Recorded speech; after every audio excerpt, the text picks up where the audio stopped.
Hi and welcome to this week's Something for the Weekend. I'm Tony here at Martin Lynch and Sons, and alongside me today behind the camera is not Henry, it's Dave. And there's a reason for that. As you can probably tell, we're here at Friedrichshafen in Germany, ready for the Ham Fest.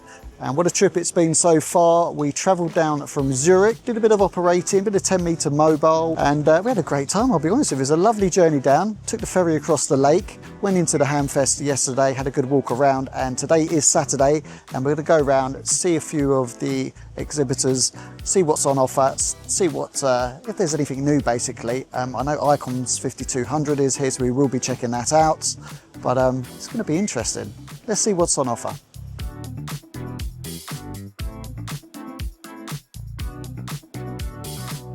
Okay, so I said I was going to find someone, but not just anyone.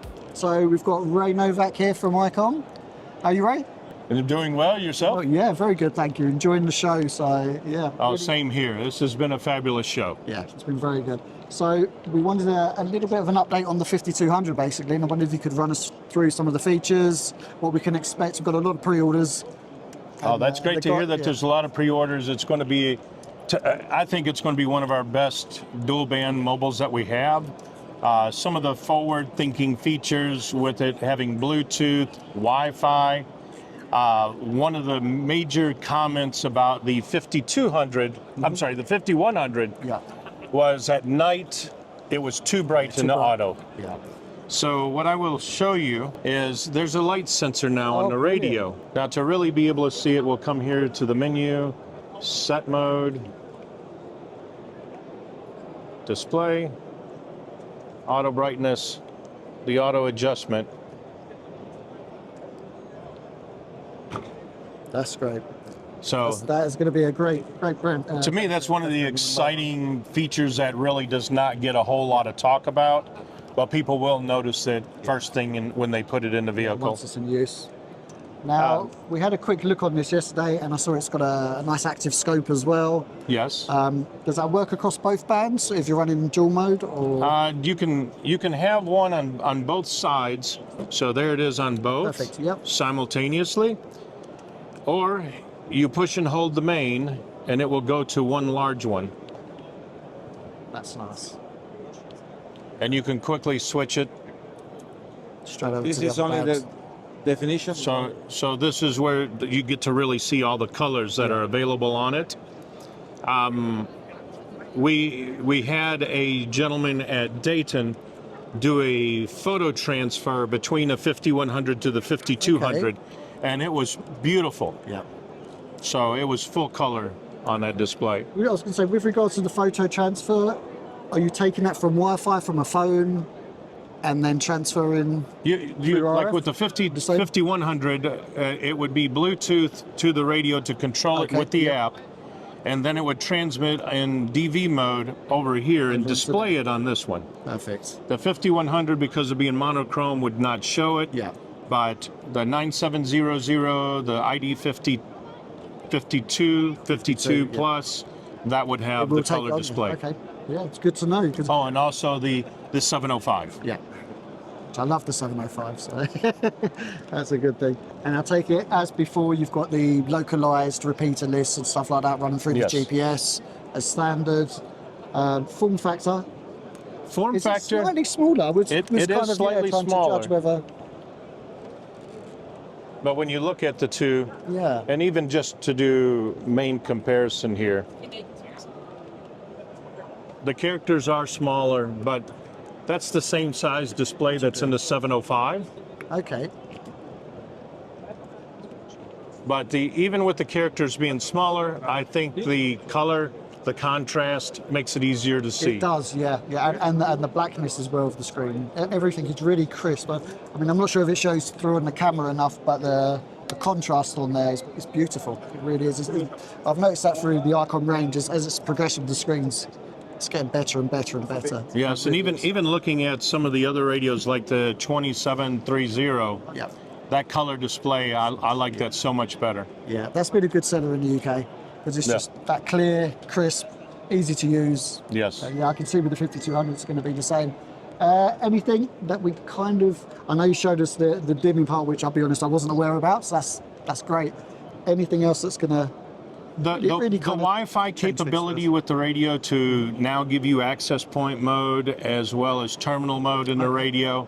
If you do not have a D-Star repeater or you have not invested into something, another device to get you into the D-Star network, this will do it. IRC DDB, the XLS and the XLX reflectors work with our terminal mode and access point mode. It has not been released yet, but I received a text after getting here to Germany that soon the REF reflectors will support terminal mode and access point mode. That's going to be a big change. It will be. That will be a big change, yeah. We've got a lot of guys running hotspots still so that they can use the REF mode. So, yeah, that's going to be brilliant. I'm looking forward to it. Now, right out of the box, and this was something that we released at Dayton, right out of the box, it will not do APRS. Yeah, I but there will be a free firmware update to enable APRS. But with the radio, you've got HISS mode right now from the very beginning. So there is a TNC built into the radio. I do not know if it's accessible by just Bluetooth or USB-C or Wi-Fi or all three. So we do not know that yet. We have not seen a formal or have not seen a manual at all on it. So everything that I'm showing is just by playing and touching. Now, the big question, do we know roughly when for units to start shipping? Or? From what I hear over here in the UK, somewhere around August and September. Yes, not there was a press release during Dayton on the icomjapan.com website. It said August, late August. So we're excited to see it coming pretty soon. Yeah, we look forward to that. Now, the concept radio. Concept do we radio, know any more than what we've seen already? I cannot confirm nor deny anything about that radio, yes. I had to ask, that's the thing. I take it we're going to need to look for Tokyo Ham Fest for more information on that. Yes, if you guys come, you're more than welcome to be part of the group. I'm trying. Dan, if you're watching, see. Yes, he should be there. Exactly. That way Martin Lynch & Son has the first information in the UK. It's very true. It's very true. We're trying. Anyway, thanks for your time. We're going to try and get around the store. We wanted to come to the 5200 first. Everyone's been asking about it, so it looks like it's going to be a fabulous radio. Yeah, I think we're going to do well with the 5200, and you'll be getting yours very, very soon, as you heard, right here. And I feel honored to be on the MLS. And I don't know why you've not been on it before. Well, I don't know why we've missed it. In fact, I might be on it a lot more if you're going up to WRTC because. Yeah, true. You'll be down there. I'll be there. With Chris. We'll try and pop through and try and have a chat with Chris. Brilliant. Well, thanks for your time, Ray. Really appreciate it. And watch your space for the concept radio. I'm gonna have another word off screen. Take care. Okay, so that was a great chat with Ray there from Icom with the 5200, and I'm looking forward to seeing that concept radio. So I did notice at the corner of my eye that Momo are here. Obviously, we support the Momo brand in the UK. Momo Antennas on top of our emporium. And we're going to pop over to Momo now and see if we can have a little chat. Okay, so as I said, there's Momo, and here I am at Momo. And I'm with Giuseppe here, who's the owner of MomoBeams. Hello. There we go. And we're going to take a little look at some of the new products from Momo. So I'm not sure if we mentioned it, but we did put new antennas up at the store, and we decided to go with the Momo brand when it came to our end-fed wire. And we've got a great selection down here. I'm going to get Dave to pan down here. And Giuseppe, if you just let us know roughly sort of some of the range, that would be ideal. Okay. Hello, I am Giuseppe from MomoBeam. This is a current balloon, RF choke, or many people say this is a balloon, but the correct name is RF choke. Okay. And need this when you join the antenna is a balanced system with unbalanced system like coaxial cable. Our product starts 1 kilowatt, 2 kilowatt range, 4 kilowatt and 5 kilowatt is the last product on the, and the version is with the plug and 2 bolts for put up on a Yagi or dipole, or with the special support with many other items, or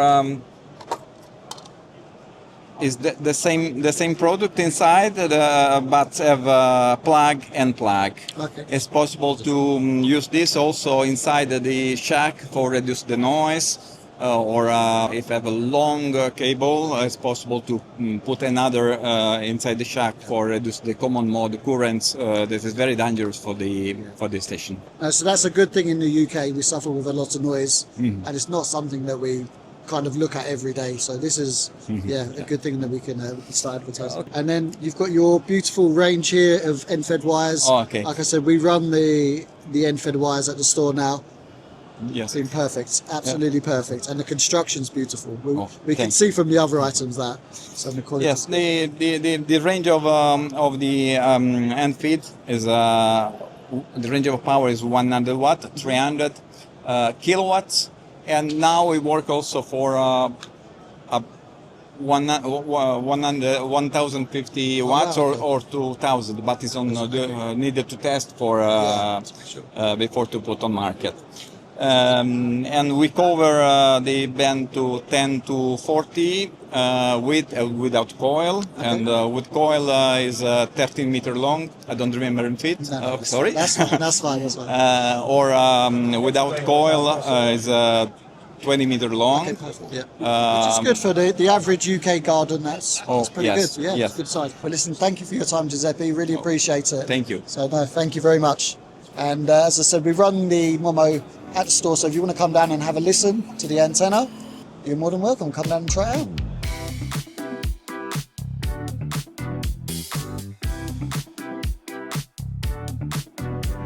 They're looking very snazzy this year, actually, Yaesu. Look at those shirts. Yeah. Look at those shirts, very snazzy. Are you free for a moment? Quick video? Do I have to? Just a quick one? We always have to. They're looking very snazzy this year. We went for the to fit in with the weather. You did, and you've done a good job, actually. So let me just take the microphone off of there, sorry. Yeah. Right. What's new, Yaesu-wise? We've got the DR3 on the stand, so the new higher power. Should we have a little walk on a... Yeah, we can have. Yeah, we can have a little walk on the top. Now, for those that don't know, obviously we run GB3ML from the shop, and we run a DR2 there at the moment, which has served us really, really well. And yeah, here we go. So here's the DR3. So this is the VHF variant. So they're just there's going to be not a dual band like the DR2, but a higher power VHF option and a separate UHF option. I think the VHF one's 85 watts. Okay, Yes. nice and simple. Let's see if we can find Carl. Yeah, get Carl. So this is Carl, for those that don't know, the technical guru at Yaesu UK. Yep. That's correct, isn't it? Yeah, that'll do. Yeah, that's correct. No, that is correct. So if there's any issues, Carl is the man when it comes to Yaesu, Yep. without a doubt. Dean said that you're going to let us know about the DR3X. Yes. About how this rejection part is Oh, going to work. yep. Yeah. The interference evasion system that they're going to have. Yeah. So this is a DR3 here. It comes in 2 flavors. I don't know if Dean said. We've done, yes. Yeah, they've done the amplifiers. VHF and UHF. Yeah. So 85 watts VHF, 65 watts UHF, keyed out 100%. Oh, lovely. Okay. Yeah. So. And adjustable, so they've got. Oh yeah. Especially in England when we're allowed like 5 or 25, baby. Yeah. Yeah, we know that. So there's a number of improvements on here. It's a purpose-built chassis. Okay. So it's got large heat sink on the transmitter. Yeah. Purpose-built receiver. It's got a dual receive. So the 2 receivers on there are both VHF and UHF. Yeah. And then when you purchase, you select either the VHF or UHF model. It's got a newer screen, unlike the old ones. You can back up your data onto SD card. Yeah, which is handy. So you like configurations. It's got a built-in Wi-Fi hotspot, so you can connect your mobile phone to it. And then through a web page, you can actually configure the repeater, which is a little easier than on the front panel. You know. So I know we've got the DR2, and I know I have to keep running down and remember to switch back, etc. So it's a little bit easier. So just by Wi-Fi. It's got a couple of USB ports, either on the front or the back. They're USB-C, and when it is released, it'll be like the FTX1, whereas the FTX1 can emulate an HRI 200 in software, in firmware, and you have a single USB connection between the FTX1 and the computer. Yeah. Likewise, they'll do the same thing with the DR3. Yeah. So all you will have to do to implement a WiresX node on your repeater is provide an internet-connected PC with a USB cable to the repeater. Yes. Yeah. So that Okay, makes so- it simpler. Yeah. Dan, we need one of these. Yeah. I think we're going to have to upgrade. That's a good idea. And the other thing is, because WiresX version 2, which of course supported the FTX1 and will support the DR3, that introduced the ability to work not only with IP4 but also an IP version 6. And also it doesn't need port forwarding anymore. So what that means in English is you can use it with any old mobile phone dongle. Yeah, straight in, Yeah. Which is good because there's a lot of remote repeaters as well. Yeah. So, makes And sense. also a lot of other countries don't have IP4 anymore. They only have IP6. So it means that you've got much more flexibility on how you provide internet access to the repeater. Perfect. No, I mean, it seriously seems that they've really thought about what they've done with the upgrades. Yeah. And it's not just an extra few watts. No, not at all. No, it's a little bit of a jump. Now the IES, which is the new one, is the interference evasion system, right? So the idea being, right, is you've got two receivers. So you've obviously got the first receiver on your main input, or your uplink frequency. And then the second receiver you'll set to an alternative frequency. Okay. Now the suggestion I would say is that if you set the second input frequency to say the DV voice calling frequency, for an example, you obviously set the transmitter to your output frequency. Okay. And then the idea is, if it detects interference on its own input frequency, it is obviously listening all the time to the second receiver. What it does is sends a special command to a compatible system fusion radio. Initially it's going to be the modern ones, like the 310 and 510, but the suggestion is there will be ones available for some of the older models as well, including the FTX one as well. And what it'll do then is it'll send a command to the radio to tell them to switch over and transmit on this second input frequency. Okay. So then people can carry on communicating, and when the jamming is finished and gone away, sends a command and you switch back to the normal one. Yeah, makes sense. And if you don't have a compatible radio, it'll send a special beep when it beeps, so that if you've got two memory channels, you can flick back to the other one. Okay, makes sense. Oh, that's a good idea. I was saying to Dean, I'm not sure how it's going to work in the UK, but I'm sure things will develop. I suspect the DV calling frequency will be the solution, because that's what's already acceptable for preset search channel, which is like an earlier version of this. Of this. Makes sense. Well, brilliant. Well, thank you for your time. Appreciate that. Good to see you. Have a good show. Yeah, we're gonna have to try and get one of these shirts. I know. Next year. Take care. You have a good show. Good to see you. Take care. Cheers. Okay, so you find us now on our trip back to Zurich, which is just over the lake there, and a little bit further into Switzerland. But I'd just like to say a big thank you to all our suppliers that we met up with over the last couple of days. Got some great products coming up very soon as well. Especially big thanks to Flex, thanks to Seed, thanks to Messi and Poloni, not forgetting Marcel as well, and Samlex brand, very, very hospitable, and also to Fons at CG Antennas. Now, I know when you watch the video, there's going to be loads that you wish you'd seen. I know we never went through the kind of second-hand hauls, but we really, really are working when we're at the show. We do set up a lot of meetings because obviously everyone comes from around Europe and around the world, and that's, primarily what we're there for. And if you do want to see that stuff, you need to make the journey. You really do. I mean, look at it. You've got this and Ham Radio. What more could you want? Anyway, thanks for watching, and we'll catch up with you very, very soon. And don't forget, keep checking the website, keep checking our socials as well, because this year's Newark is going to be very, very special. Take care.